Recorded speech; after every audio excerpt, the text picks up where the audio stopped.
Good afternoon, students. Welcome to the presentation for the module Effective Strategies for Inclusion, EDS4803. Today, the outline is as follows. We will introduce your lecturers once more, take you through the expectations we have in these modules, speak about important notices, student support, and thereafter, Dr. Clasquin-Johnson will guide you through the content of this module. My name is Mkhuma, one of your lecturers, and I have with me Dr.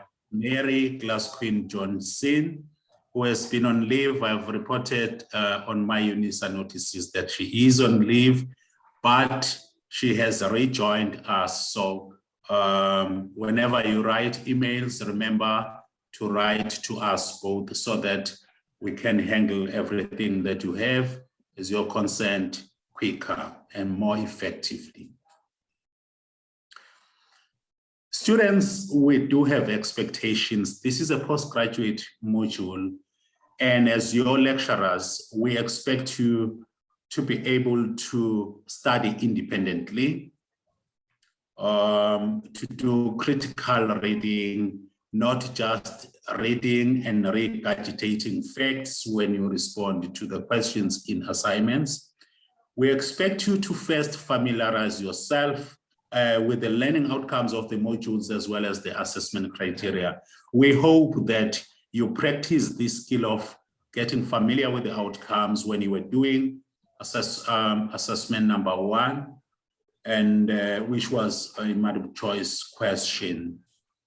It is also very important that you access the e-reserves, not just for accessing them, but so that you can read them and get a deeper insight into the issues that are presented in the module.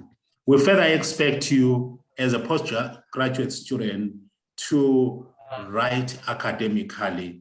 Academic writing, students, is a skill that you should practice and be familiar with.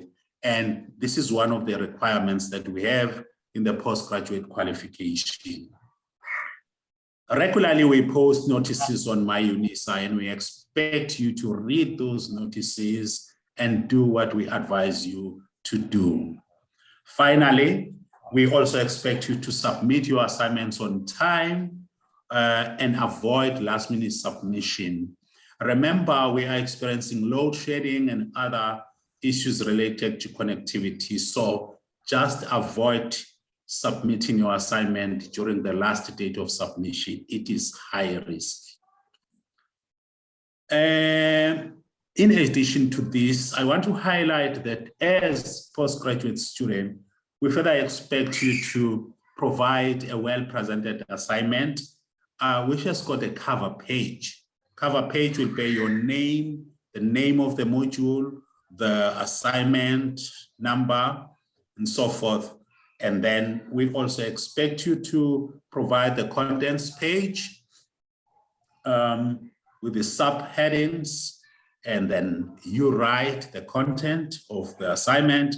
And at the end, all assignments should have the reference list. This is a standard requirement at this level of study, and we expect all of you to abide by it. I have two important notices to make here. One is about academic writing, which is scheduled for the 4th of June, 2022, this coming Saturday. Please attend. The workshop will start from 9:30 to 12. Just make sure that you are in a place where there is stable connection so that you can attend and also participate. We have also we have been approached by some of the students who indicated that they're struggling to access resources from the library. And we are currently organizing as a department another workshop that will assist you with skills in terms of how to access the library at UNISA. Students, we always enjoy to receive your emails whenever you have concern.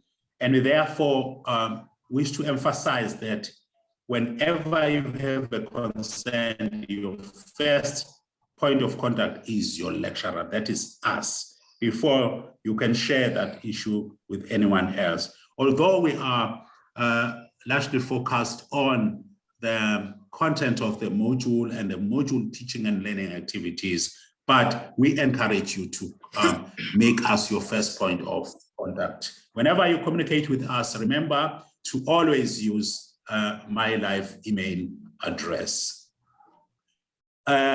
We also cater for students with disability, not only as department, but as a university.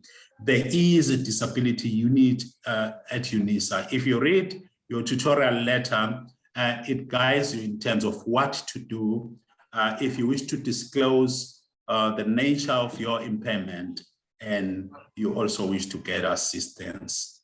Kindly let us know as your lecturers that you do. It's not compulsory, but it is important that we are aware that you are there and this is the nature of support that you might require from us, so that we can try whatever that we can do to provide support. Students, my part is now over. Let me hand you over to Dr. Clasquin-Johnson, who will take you through the guide of the module content. Thank you so much. Enjoy your studies. Good afternoon, students and Dr. Mkhuma. It's good to be back. So as Dr. Mkhuma has shared with you in the previous TippyTube discussion, we have 4 learning outcomes in the module, effective strategies for inclusion, and they are also presented at the beginning of your study guide. So we'll look at the philosophical underpinnings, we'll look at the learning theories, and the purpose of these learning theories is that they inform our practice. So we need to know what the theories promote, and then we need to translate those ideas into our classroom teaching.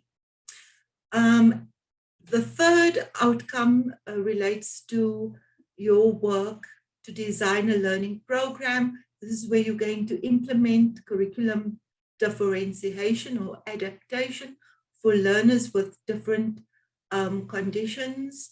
In this module, we refer to them as learning disabilities or barriers to learning.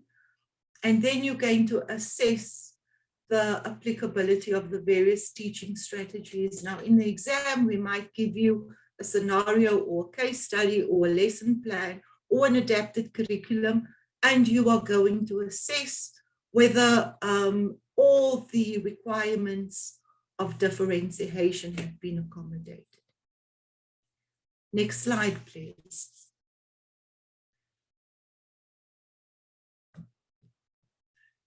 So it's very important for you to read the study material, read the recommended readings that are available via the library's e-reserves, and to then come to your own understanding of this very complex term of inclusion, because what we know is that there doesn't appear to be any international consensus of what constitutes inclusion. But what we have emphasized in the content of this module is that it's about diversity, not just disability. So it's all learners with whatever support needs that they may require. So it could include aspects such as linguistic and cultural diversity, developmental diversity, also access. And when you look at Florian's article that we previously shared with you, and which is available on your reading list and via the e-reserves, you will see that there are specific requirements for access. So access is not just being physically present in the classroom, it's also access to the curriculum, access to learning. So a learner might need assistive devices. And then we'll look at participation. So what are the ways in which teachers ensure that every single learner who is present is participating actively? Because without participation, there will be no achievement. And here we talk about achievement of the learning outcomes. And so we really need to pay careful attention to this and how we assess the learners. Constantly asking ourselves, is every single learner achieving the outcomes? Now, there have been very important international developments that we have sort of emulated in our policy and legislative changes in South Africa. So firstly, like many other countries around the world, South Africa is a signatory to a whole range of international treaties, that's agreements, conventions, policies, all related to this concept of education for all. And when we say all, we mean every single learner, regardless of their diverse characteristics, regardless of their support needs. They have the right to education, and we see this right to education as a fundamental human right. And secondly, we then consider how have these treaties and agreements and conventions and policies been implemented. This is where we come in as teachers at the chalk face. We are the ones who implement inclusion and this idea of education for every learner. We translate that concept into classroom practice. And so the final requirement will then be, how has implementation actually unfolded in the country in which you are based? So we are aware in this module, we have students sitting, throughout the South African provinces, but also in the region, on the continent and beyond. And so regardless of where you are, you're going to look at how your country, with your specific challenges or constraints, has responded to this call for education for all. And I emphasize once again, please refer to the list of e-reserves and use them as your reference to give you a deeper insight into these debates. Now, there are a number of philosophical underpinnings of inclusion or inclusive education, and we guide you in the study guide to explore the Afrocentric and the Eurocentric approaches, and to discuss South Africa, to discuss how your country is implementing inclusion. We promote an Afrocentric or an African perspective. So, in the past, with our colonial history in many African countries, including South Africa, we have neglected African perspectives, African worldviews, how we respect and accommodate this diverse cultural heritage. It really is about inclusion as embracing diversity, and diversity of opinions. And so we always remind ourselves that, we don't just promote the ideas that we agree with. We also have to give for a space to even the ideas that we might not agree with. Those ideas, need to be accommodated if we are truly inclusive. Okay. So in the key principles underpinning this right space, where we recognize that education is a fundamental human right, the concepts that you will encounter as you read through the study material this idea of universality, inalienability, indivisibility, interdependence, interrelatedness, how we all connected. So we talk about globalization.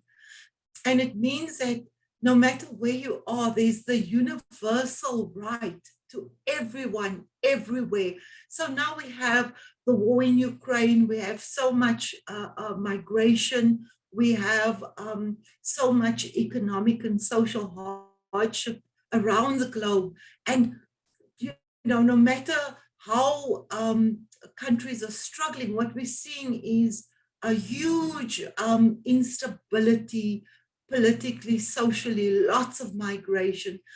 And every country is becoming more diverse than ever before. So these are all issues that relate to how countries understand, how you as a teacher in your classroom understand, interpret, and implement these principles to the right to education. So no matter where the child is or the learner is, they have this fundamental right to education based on these principles of equality and non-discrimination and equal participation and empowerment, because we're not talking about schooling, we're talking about education and ensuring that every learner that we teach is supported to reach their full potential. And if we really think deeply about what that means, then we have to change the way that we teach. So we know that historically we've had a predominance of the medical approach to inclusive education, which was very much influenced by biological and deficit sort of models of difference and disability. We saw custodial care in special schools where learners with disabilities were segregated and even institutionalized. And we don't want that to be perpetuated. So we really have to think about how we destigmatize and how we move from this exclusion and segregation, where the emphasis was on a medical diagnosis, to come to a disability label at the end of a diagnosis process, where historically the emphasis was, how do we cure your disability as if it's a disease, and how do we treat it so that we reduce whatever your barriers are. Our approach is intervention and support. So we do want therapeutic intervention. And as teachers, our focus is working with those specialist support team members, your speech therapists, occupational therapists, etc., and doing our part in the classroom to support the learner to learn as effectively as they possibly can.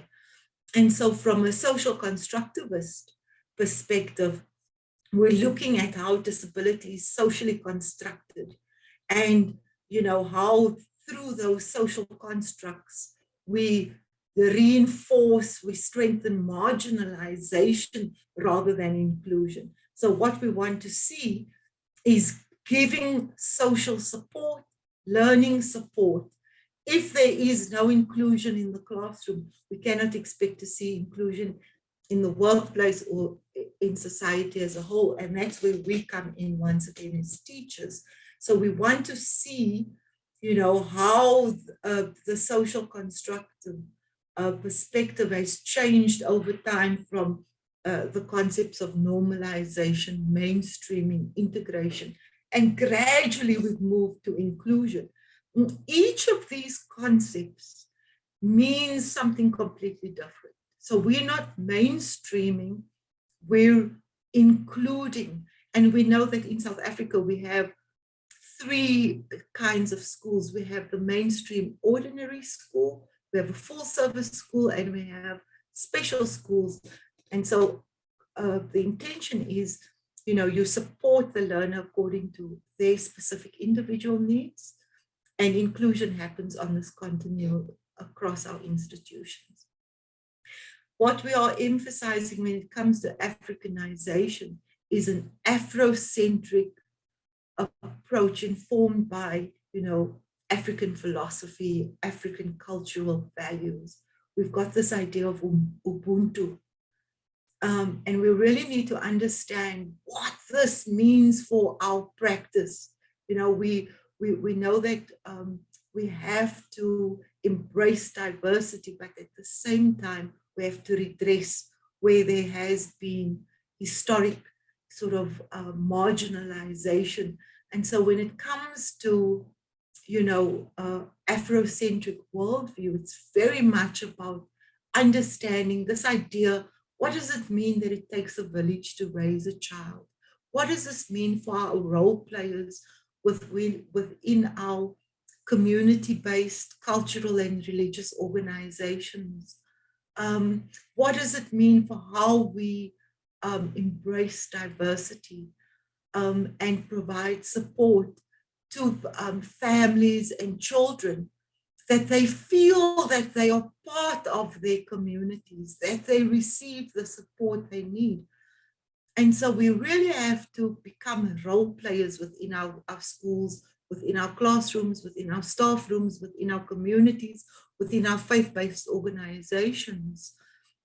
We as, you know, sort of trailblazers of the strengthening the implementation of inclusive education, really have to look at how these values find expression in the way we interact with people who are different, with learners who require support and their families, so that they're part of, you know, the community and part of the world of work. So that's a big area here where we look at, you know, these ideas of social support, this concept of communalism within communities, supporting the learner and the family, and really, we in all the work we're doing, our emphasis is on support to be able to be a contributing member of the community, of the society and the world. And so, you know, I really urge you all to read extensively. We've given you just, you know, a very basic information on what these main learning theories are. In the module, we focus on behaviorism, cognitivism, social cognitivism. But there are many, many, many other theories that you will explore. For example, in your master's or PhD studies, we really want students to have an open mind to find out, you know, as much as they can about how theories shape and guide teachers' classroom practice. These theories are not decorative features on our dissertations and theses, and neither should they be in your postgraduate diploma assignment. You really have to think deeply about what does this mean for how I plan my lessons, how I implement my teaching, how I assess my learners, how I work as a member of a team, how I collaborate with colleagues, how I provide support to learners and their families, you know, and how I am, through all of what I'm doing, promoting this idea of education as a fundamental human right. It's not something that we just pay lip service to. It's something that we do in our classroom practice. Next slide, please. So then in the next section, we pay a lot of attention to this idea of curriculum differentiation, or it's also referred to as adaptation. But the main idea here is to meet the individual learner's needs, to meet the learner where he or she is, to really know the learner well, to know how you need to adapt the learning content, the environment, the LTSMs, your teaching strategies or your methods, the pace at which you teach, the way in which you assess. All of this is to accommodate the learner in terms of where they currently are, what their support needs are. You cannot do this without knowing your learner and understanding what are my individual learner's strengths and where do I support them. So if we go back to the beginning, we said inclusion is about access. Is every learner accessing the activities in the most meaningful way? Are they all participating as actively as possible? Are they all reaching the learning outcomes, you know, and experiencing success? And this is how you ensure access. And so, for example, your learning and teaching support material must facilitate that access to learning, that active participation and the achievement of success. And so we argue in this module that curriculum differentiation is your main strategy to implement inclusion in your classroom practice. Next slide, please. Please pay careful attention to the benefits of curriculum differentiation that we discussed, and also to the CIAS policy. So this is the policy on screening, identification, assessment, and support. It's the Department of Basic Education 2014, and it provides very detailed guidelines that you should please implement. So many teachers say, I don't have the document. Please, it's available on the DBE website. Download it, read it, follow it, because you cannot differentiate without following, you know, all the guidelines provided within the CIAS document. And so the needs of learners with disabilities or specific barriers to learning need to be addressed in a very organized, very carefully planned, systematic way. So our individual education plans are also referred to as individual support plans. We know it's about an individual learner's needs and strengths. It's a written statement. It's a carefully thought out document. It requires a whole support team to. So this is what's getting much international best practice guideline of transition planning from the age of 14 onwards. And this requires active parent and monitoring, you know, a process. You have to report to parents. You have to get their consent. You know, term goals and short-term objectives are appropriate and reasonable and achievable, and they must, you know, help you by reinforcing learning at home. And that can take the form of various ways.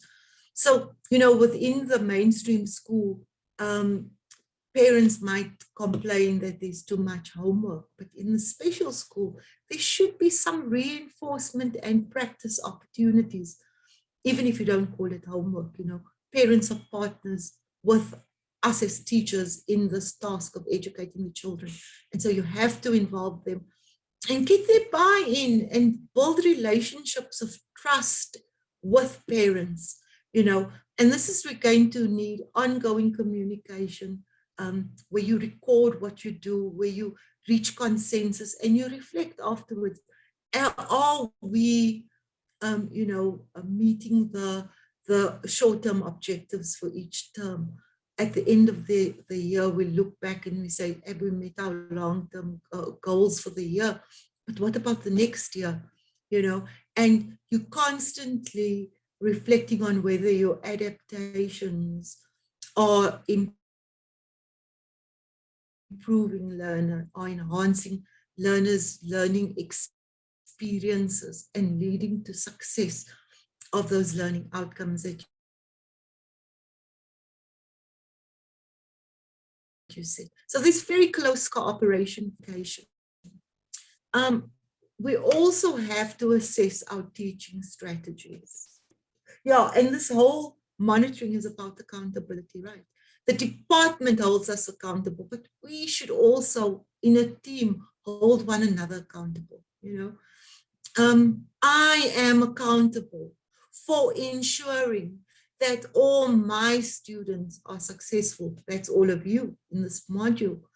But by the same token, you are, responsible for ensuring that all the learners entrusted to your care, that they are learning effectively.